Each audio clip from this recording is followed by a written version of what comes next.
This is another hot day here in Greece, and today we're gonna use some amazing Pokemon to cool it down. So we're gonna use Dugong here, coming in pretty clutch up against Gliscor, and of course we're gonna pair it up with Shadow Machamp up in front, while Jellicent will remain as our safe switch / pivot. So let's see what we can do here, since we can do a lot of stuff up against the Berserker coming back into the fight, and the Rillaner now will connect for big damage. You know what, I can always go for another one, but instead, because they're getting super low, I'm just gonna get to my Icy Wind debuffing this Pokemon, and all I have to do is to go in with my Jellicent and not the Shadow Match. I'm expecting the switch out to clear the debuff, or they can just throw the close combat, no foul play at all, since they know that I have a Pokemon like Machamp coming up most likely.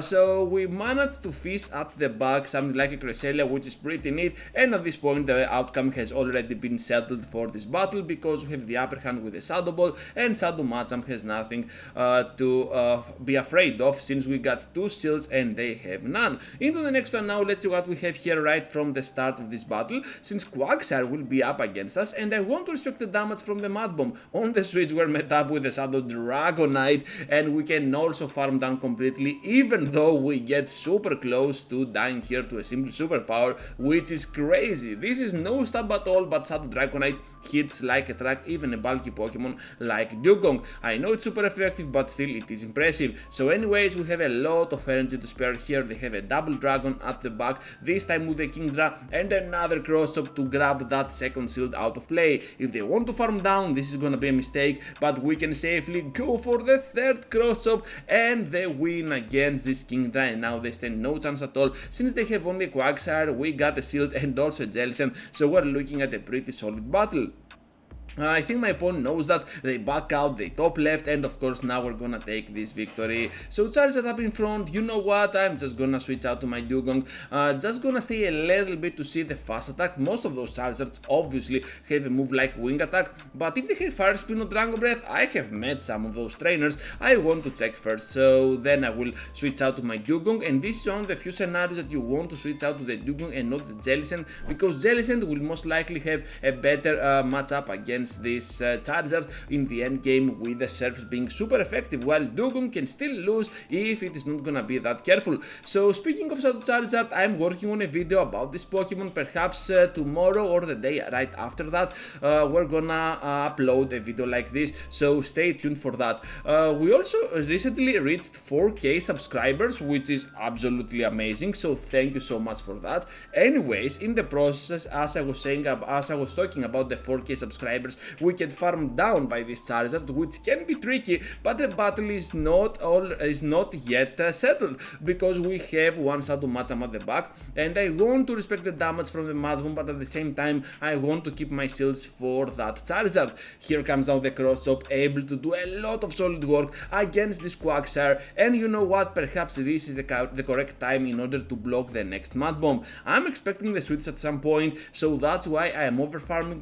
Perhaps I was not thinking straight here, but still they can switch if they want to. So here comes now the Charizard, and we can reach now to the Surf before they get to their Blast Burn, and even if they did get to the Blast Burn, we could easily survive it and still reach to the next Surf to finish it off. So yeah, Quagsire is just gonna get out of here, and another huge victory will be for our team. The reason we're lagging here is because they back out, but you already know that. So let's see now what this trainer named Rika has to offer here, because we're facing another Shadow Quagsire. Who would knew? Actually, another Quagsire. This is a Shadow, the previous one was not a Shadow at all. So with that in mind, now we're gonna have the Mandibas coming in here, and you know what, I like my odds. A lot of trainers are using flyers, and different flyers as it seems as their safe picks. And if you're watering Ganeto, what are you doing here? Are we gonna have only good battles on this entire content? Guess what? No, we're not. We're gonna have a lot of bad ones as well coming up right after, I believe. So anyways, let's return to the commentary here, because Icy Winds are still gonna do a lot of solid work up against this Quagsire, and the Quag knows that, so they have to sacrifice some crucial energy over here. Just gonna get now to the cross-up. After I see their switch, I just want to make sure that they are gonna fall for that rock slide, not make them think that they caught a move, and I can easily grab a shield here with my potential cross-up. This is their final Pokemon after all, they cannot risk it at all, and I had one more Pokemon hidden, so perhaps that was their only chance. But anyways, I'm just gonna go ahead and pressure even more here with my potential surf coming back to back at this point. They are shieldless, so Charizard is getting out of the way for sure. I know that they have the Quagsire, but to be honest, this is looking like an already settled match for my team, since we can reach to that cross-up to deliver the finishing blow on the Shadow Quag. Let's get that victory with Shadow Machamp.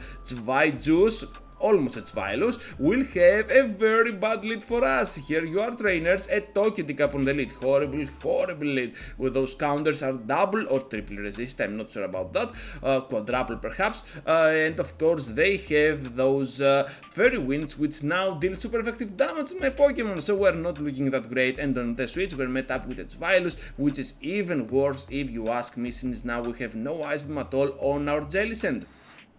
So able to farm down completely here, and now we can reach to the rock slide for big damage on the Togetic. Are they gonna switch out? No, just gonna stay in here with that shield on the Togetic, and now we are gonna switch out to the Dugong. Ancient Power for big damage, but still not enough, I believe, and they have the back Steelix, so the alignment is completely screwed up. We have to play around this very bad alignment, and of course we have to get hit by those Psychic Fangs. Hopefully though we can still reach to those drill runs, and perhaps now Dugong might have a chance to reach to the Icy Wind before they do anything weird, because we still have the shield. We can definitely reach to the Icy Wind. They're getting super low at this point, up to the point that we can farm down with those Ice Shards, and Dugong will emerge victorious once again. So we're looking at a pretty solid team, trainers. Even against bad leads you have a chance. So speaking of bad leads, another bad lead is gonna be Pidgeot, and we have to stay in on this one. Good news is that we can take advantage of our Shadow bonus, and we can definitely pressure a lot at this point. And how I want to play this is to always pressure for that CMP, throw then my cross-chop, because it is gonna be neutral after all against the Pidgeot, and then switch out to my Jellicent, the safe switch after all. So at this point we're gonna pressure a lot with those serves, and if they want to get to the Brave Bird and hit me, I'm just fine with that. I know that I still have Dugong, and right after they throw a move, perhaps they are gonna switch out, but this trainer wants to charge up to a move and then switch out, which is pretty smart to keep that energy for the end game, especially when the opponent has only one shield.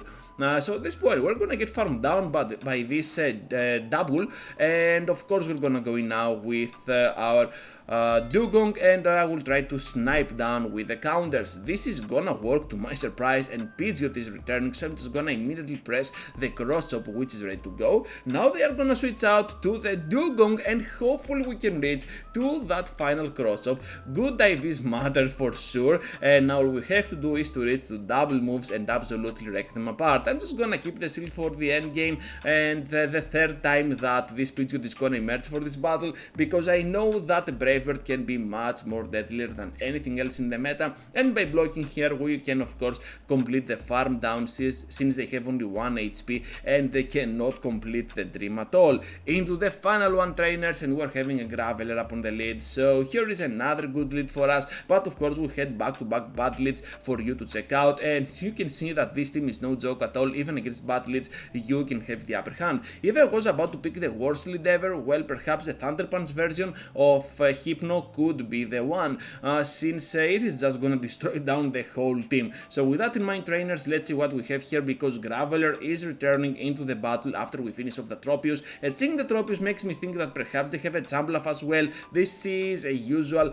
ABB team style to use for any Great League format, for any trainer at all, and yeah, it is gonna be the Jumbluff. So let's reach here to the Rock Slide for big damage on the Jumbluff, and now Jellicent can go in pretty safe up against this Jumbluff. So we can take the Energy Ball, I'm pretty sure about it, and J against J, let's see who wins. Shadow Ball all, they are gonna block it, not gonna fall for it. And of course, right after, all we have to do is to respect the damage here, absolutely gonna go down, but Machamp can keep the shield and complete the farm down with ease. Right after that, I can leave the battle with perhaps 2 cross chops and then finish off the Graveler. With that in mind, I think this is gonna be it for today, trainers, and look at that, just gonna farm down once again, and yeah, gonna reach the unnecessary cross chop to complete this battle. So that's gonna be a fantastic ending to this video. Just be sure to leave a huge like before you go, and of course consider subscribing to my channel if you are new to my content, because we have just reached 4K subscribers